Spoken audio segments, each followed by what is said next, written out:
नमस्कार, मैं साक्षी सिंह लेकर आई हूँ मुंशी प्रेमचंद्र जी द्वारा रचित उनकी लघु कथा कफन। झोपड़े के द्वार पर बाप और बेटा दोनों एक बुझे हुए अलाव के सामने चुपचाप बैठे हुए हैं और अंदर बेटे की जवान बीवी बुधिया प्रसव वेदना में पछाड़ खा रही थी। रह रहकर उसके मुंह से ऐसी दिल हिला देने वाली आवाज़ निकलती थी कि दोनों कलेजा थाम लेते थे। जाड़ों की रात थी। प्रकृति सन्नाटे में डूबी हुई, सारा गांव अंधकार में लय हो गया था। घीसू ने कहा, मालूम होता है बचेगी नहीं, सारा दिन दौड़ते हो गया, जा देख तो। माधव चिढ़कर बोला, मरना ही है तो जल्दी मर क्यों नहीं जाती, देख कर क्या करूं। तू बड़ा बेदर्द है बे, साल भर जिसके साथ सुख चैन से रहा उसी के साथ इतनी बेवफाई। तो मुझसे तो उसका तड़पना और हाथ पांव पटकना नहीं देखा जाता। चमारों का कुनबा था और सारे गांव में बदनाम। घीसू एक दिन काम करता तो 3 दिन आराम करता। माधव इतना कामचोर था कि आधे घंटे काम करता तो घंटे भर चीलम पीता। इसलिए उन्हें कहीं मजदूरी नहीं मिलती थी। घर में मुट्ठी भर भी अनाज मौजूद हो तो दोनों उनके लिए काम करने की कसम थी। जब 2-4 फाके हो जाते तो घीसू पेड़ पर चढ़कर लकड़ियां तोड़ लाता और माधव बाजार में बेच आता, और जब तक वह पैसे रहते दोनों इधर उधर मारे मारे फिरते। गांव में काम की कमी न थी। किसानों का गांव था। मेहनती आदमी के लिए 50 काम थे, मगर इन दोनों को उसी वक्त बुलाते जब 2 आदमियों से एक का काम पाकर भी संतोष कर लेने के सिवा और कोई चारा न होता। अगर दोनों साधु होते तो उन्हें संतोष और धैर्य के लिए संयम और नियम की बिल्कुल ज़रूरत न होती। यह तो इनकी प्रकृति थी। विचित्र जीवन था इनका। घर में मिट्टी के 2-4 बर्तन के सिवा और संपत्ति नहीं। फटे चिथड़ों से अपनी नग्नता को ढाके हुए जिए जाते थे। संसार की चिंताओं से मुक्त, कर्ज से लदे हुए, गालियाँ भी खाते, मार भी खाते, मगर कोई भी कम नहीं। दीन इतने की वसूली की बिल्कुल आशा न रहने पर भी लोग इन्हें कुछ न कुछ कर्ज दे देते थे। मटर आलू की फसल में दूसरे के खेतों से मटर या आलू उखाड़ लाते और भून भान कर खा लेते, या 10-5 ऊख उखाड़ लाते और रात को चूसते। घीसू ने इसी आकाश वृत्ति से 8 साल की उम्र काट दी और भी सपूत बेटे की तरह बाप भी इस पदचिन्हों पर चल पड़ा, बल्कि उसका नाम और भी उजागर कर रखा था।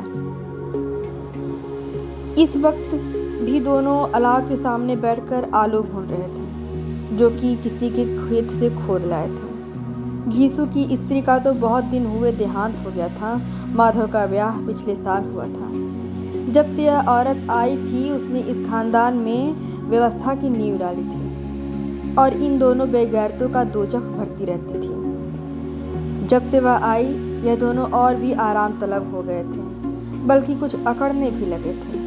कोई कार्य करने को बुलाता तो निर्व्याज भाव से दुगनी मजदूरी मांगते। वही औरत आज प्रसव वेदना से मर रही थी और यह दोनों शायद इसी इंतजार में थे कि वह कब मर जाए। घीसू ने आलू निकालकर छीलते हुए कहा, जाकर देख तो क्या दशा है उसकी।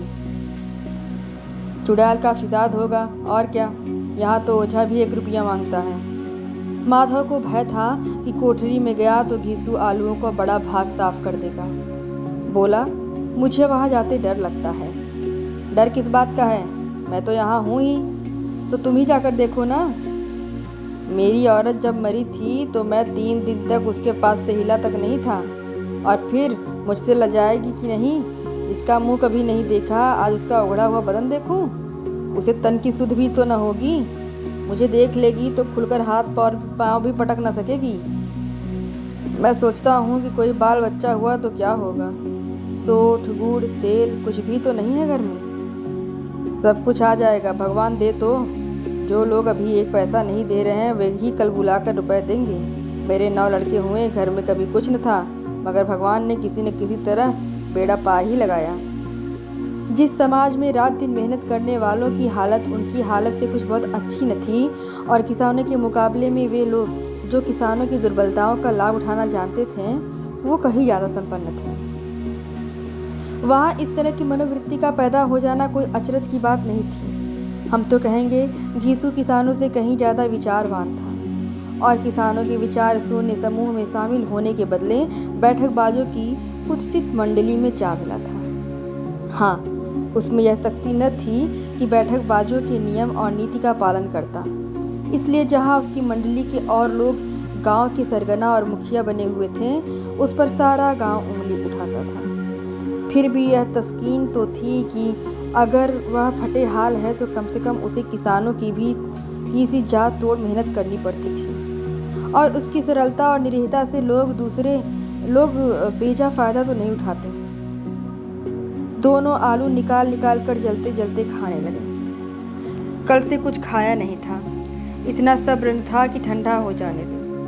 कई बार दोनों की ज़बानें जल गईं। छील जाने पर आलू का बाहरी हिस्सा बहुत ज़्यादा गर्म न मालूम होता, लेकिन दांतों तले पड़ते ही अंदर का हिस्सा जबान, हलक और तालू को जला देता था। और उस अंगारे को मुंह में रखने से ज़्यादा खैरियत इसी में थी कि वह अंदर पहुंच जाए। वहाँ उसे ठंडा करने के लिए काफ़ी सामान थे, इसलिए दोनों जल्द जल्द निकल जाते। हालांकि इस कोशिश में उनकी आंखों से आंसू निकल आते। घीसू को उस वक्त ठाकुर की बारात याद आई जिसमें 20 साल पहले वह गया था। उस दावत में उसे जो तृप्ति मिली थी वह उसके जीवन में एक याद रखने लायक बात थी और आज भी उसकी याद ताज़ी थी। बोला, वह भोज नहीं भूलता।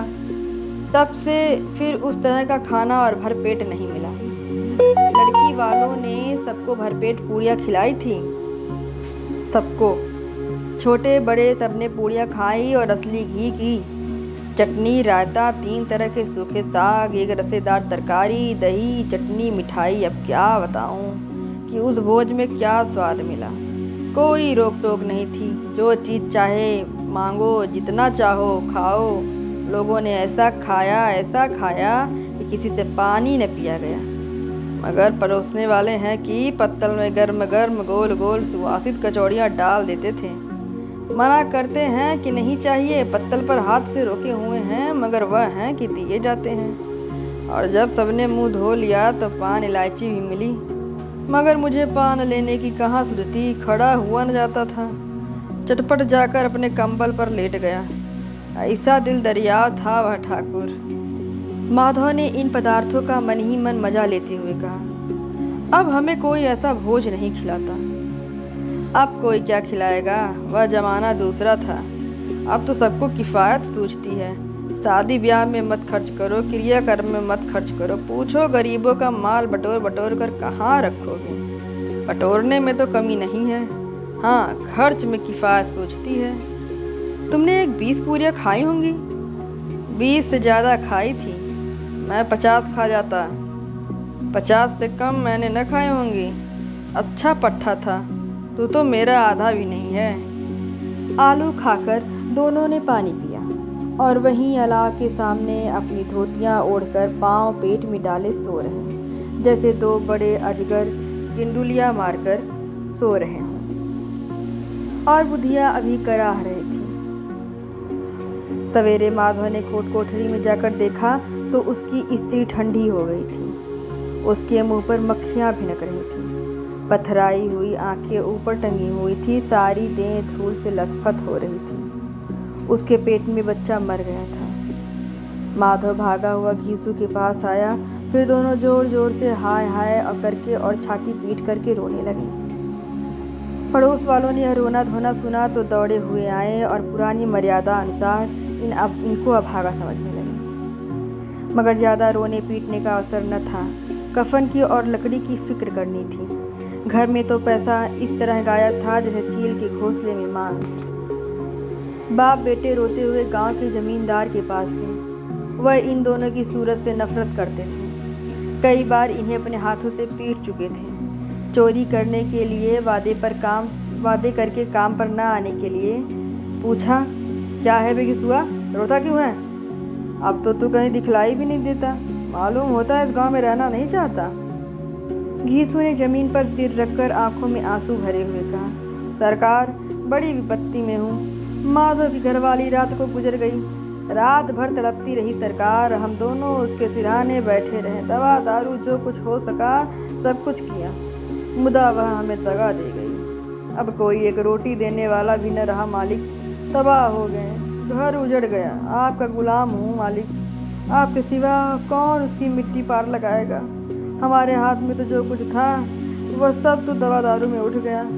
सरकार की ही दया होगी तो उसकी मिट्टी उठेगी, आपके सिवा किसके द्वार जाऊं। जमींदार साहब दयालु थे, मगर घीसू पर दया करना काले कंबल पर रंग चढ़ाना था। जी में तो आया कह दें चल दूर हट यहाँ से, ये तो बुलाने पे भी नहीं आता। आज जब गरज पड़ी तो आकर खुशामद कर रहा है, हरामखोर कहीं का बदमाश। लेकिन यह क्रोध या दंड का अवसर न था। जी में कुढ़ते हुए 2 रुपये निकाल कर फेंक दिए, मगर सांत्वना का एक शब्द भी मुँह से नहीं निकला। उसकी तरफ ताका तक नहीं, जैसे सिर का बोझ उतारा हो। जब जमींदार साहब ने 2 रुपये दिए तो गांव के बनिए महाजनों को इनकार का साहस कैसे होता। घीसू जमींदार के नाम का ढिढोरा ही पीटना जानता था। किसी ने 2 आने दिए, किसी ने 4 आने दिए। 1 घंटे में घीसू के पास 5 रुपये की अच्छी रकम जमा हो गई। कहीं से अनाज मिल गया, कहीं से लकड़ी, और दोपहर को घीसू और माधव बाजार से कफन लाने चल दिए। इधर लोग बांस वास कटवाने लगे। गांव की नर्मदिल स्त्रियां आ आकर लाश देखती थीं और उसकी बेकसी पर 2 बूंद गिराकर चली जाती थीं। बाजार में पहुंचकर घीसू बोला, लकड़ी तो उसे जलाने भर को मिल गई, क्यों माधव? माधव बोला, हाँ लकड़ी तो बहुत है, अब कफन चाहिए। तो चलो कोई हल्का सा कफन ले लें। हाँ और क्या, लाश उठते उठते रात हो जाएगी, रात को कफन कौन देखता है। कैसा बुरा रिवाज है कि जीते जी तन ढाकने को चिथड़ा भी ना मिले, उसे मरने पर नया कफन चाहिए। कफन लाश के साथ जल ही तो जाता है, और क्या क्या रखा रहता है। यही 5 रुपये पहले मिलते तो कुछ दवा दारू कर लेते। दोनों एक दूसरे के मन की बात ताड़ रहे थे। बाजार में इधर उधर घूमते रहे, कभी इस बजाज की दुकान पर गए, कभी उस दुकान पर। तरह तरह के कपड़े, रेशमी और सूती देखे, मगर कुछ जचा नहीं। यहाँ तक कि शाम हो गई। तब दोनों न जाने किस दैवी प्रेरणा से एक मधुशाला के सामने जा पहुँचे और जैसे किसी पूर्व निश्चित व्यवस्था से अंदर चले गए। वहाँ जरा देर दोनों असमंजस में खड़े रहे। फिर घीसू ने गद्दी के सामने जाकर कहा, साहू जी 1 बोतल हमें भी देना। उसके बाद कुछ चिखौना आया, तली हुई मछली आई और दोनों बरामदे में बैठकर शांतिपूर्वक पीने लगे। कई कुज्जियाँ ताबड़तोड़ पीने के बाद दोनों सरूर में आ गए। घीसू बोला, कफन लगाने से क्या मिलता, आखिर जल ही तो जाता, कुछ बहू के साथ तो न जाता। माधव आसमान की तरफ देखता हुआ बोला, मानव देवताओं को अपनी निष्पापता का साक्षी बना रहा हो। दुनिया का दस्तूर है, नहीं लोग बामनों को हजारों रुपए क्यों देते हैं। कौन देखता है परलोक में मिलता है या नहीं। बड़े आदमियों के पास धन है फूके, हमारे पास फूकने को क्या है। लेकिन लोगों को जवाब क्या दोगे, लोग पूछेंगे तो कफन कहाँ है। घीसू हंसा, अबे कह देंगे कि रुपए कमर से खिसक गए, बहुत ढूंढा मिला नहीं। लोगों को विश्वास ना आएगा, लेकिन फिर वही रुपए देंगे। माधव भी हंसा इस अनपेक्षित सौभाग्य पर, बोला, बड़ी अच्छी थी बेचारी, मरी तो खूब खिला पिला कर। आधी बोतल से ज़्यादा उड़ गई। घीसू ने 2 सेर पूड़ियाँ मंगाई, चटनी, अचार, कलेजियाँ। शराब खाने के सामने ही दुकान थी। माधव लपक कर 2 पत्तलों में सारे सामान ले आया। पूरा 1.5 रुपया खर्च हो गया, सिर्फ थोड़े से पैसे बचे रहे। दोनों इस वक्त शान से बैठे पूड़ियाँ खा रहे थे, जैसे जंगल में कोई शेर अपना शिकार उड़ा रहा हो। न जवाबदेही का खौफ था, न बदनामी की फिक्र। इन सब भावनाओं को उन्होंने बहुत पहले ही जीत लिया था। घीसू दार्शनिक भाव से बोला, हमारी आत्मा प्रसन्न हो रही है तो क्या उसे पुण्य न होगा। माधव ने श्रद्धा से सिर झुकाकर तशदीक की, जरूर से जरूर होगा। भगवान तुम अंतर्यामी हो, उसे बैकुंठ ले जाना। हम दोनों हृदय से आशीर्वाद दे रहे हैं। आज जो भोजन मिला वह कभी उम्र भर न मिला था। एक क्षण के बाद माधव के मन में एक शंका जागी। बोला, क्यों दादा, हम लोग एक न एक दिन वहाँ जाएंगे ही। घीसू ने इस भोले भाले सवाल का कुछ उत्तर न दिया। वह परलोक की बातें सोचकर इस आनंद में बाधा न डालना चाहता था। जो लोग वहाँ हमसे सवाल पूछेंगे कि कफन क्यों नहीं दिया तो क्या कहोगे? कहेंगे तुम्हारा सिर। पूछेगी तो जरूर। तो कैसे जानता है कि उसे कफन न मिलेगा? तू मुझे ऐसा गधा समझता है? 60 साल का दुनिया में घास खोदता रहा हूँ। उसको कफन मिलेगा और बहुत अच्छा मिलेगा। माधव को विश्वास न आया। बोला, कौन देगा? रुपए तो तुमने चट कर दिए। वह तो मुझसे पूछेगी। उसकी मांग में तो सिंदूर मैंने डाला था। कौन देगा? बताते क्यों नहीं? वही लोग देंगे जिन्होंने अभी तक दिया। हाँ, अब के रुपए हमारे हाथ ना आएंगे। जो जो अंधेरा बढ़ता था और सितारे की चमक तेज होती थी, मधुशाला की रौनक भी बढ़ती जाती थी। कोई गाता था, कोई डींग मारता था, कोई अपने संगी के गले लिपटा जाता था, कोई अपने दोस्त के मुंह में कुल्हड़ लगाया जाता था। वहाँ के वातावरण में सरूर था, हवा में नशा। कितने तो यहाँ आकर एक चुल्लू में मस्त हो जाते थे। शराब से ज़्यादा यहाँ की हवा उन पर नशा करती थी। जीवन की बाधाएं यहाँ खींच लाती थीं और कुछ देर के लिए यह भूल जाते थे कि वे जीते हैं या मरते, या न जीते हैं न मरते। और ये दोनों बाप बेटे अब भी मज़े ले लेकर चुस्कियाँ ले रहे थे। सबकी निगाहें इनकी ओर जमी हुई थी। दोनों कितने भाग्य के बली हैं। पूरी बोतल बीच में है। भरपेट खाकर माधव ने बची हुई पूड़ियों का पत्तल उठाकर एक भिखारी को दे दिया, जो खड़ा इनकी ओर भूखी आंखों से देख रहा था और देने के गौरव, आनंद और उल्लास का अपने जीवन में पहली बार अनुभव किया। घीसू ने कहा, ले जा, खूब खा और आशीर्वाद दे।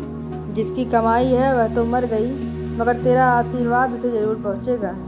रोए रोए से आशीर्वाद दो। बड़ी गाढ़ी कमाई के पैसे हैं। माधव ने फिर आसमान की तरफ देखा और कहा, वह बैकुंठ में जाएगी दादा? बैकुंठ की रानी बनेगी? घीसू खड़ा हो गया और जैसे उल्लास की लहरों में तैरता हुआ बोला, हाँ बेटा, बैकुंठ में जाएगी। किसी को सताया नहीं, किसी को दबाया नहीं। मरते मरते हमारी जिंदगी की सबसे बड़ी लालसा पूरी कर गई।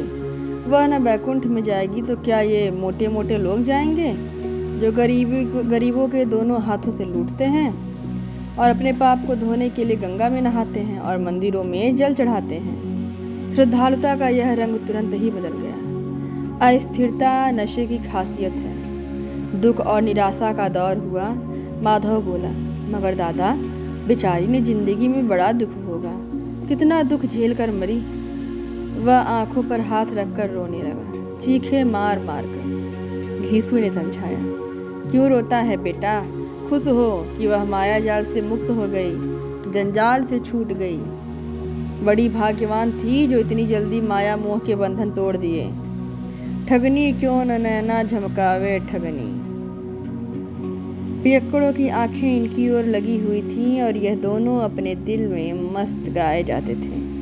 फिर दोनों नाचने लगे, उछले भी, कूदे भी, गिरे भी, मटके भी, भाव भी बताएं, अभिनय भी किए और आखिर नशे में मदमस्त होकर वहीं गिर पड़े।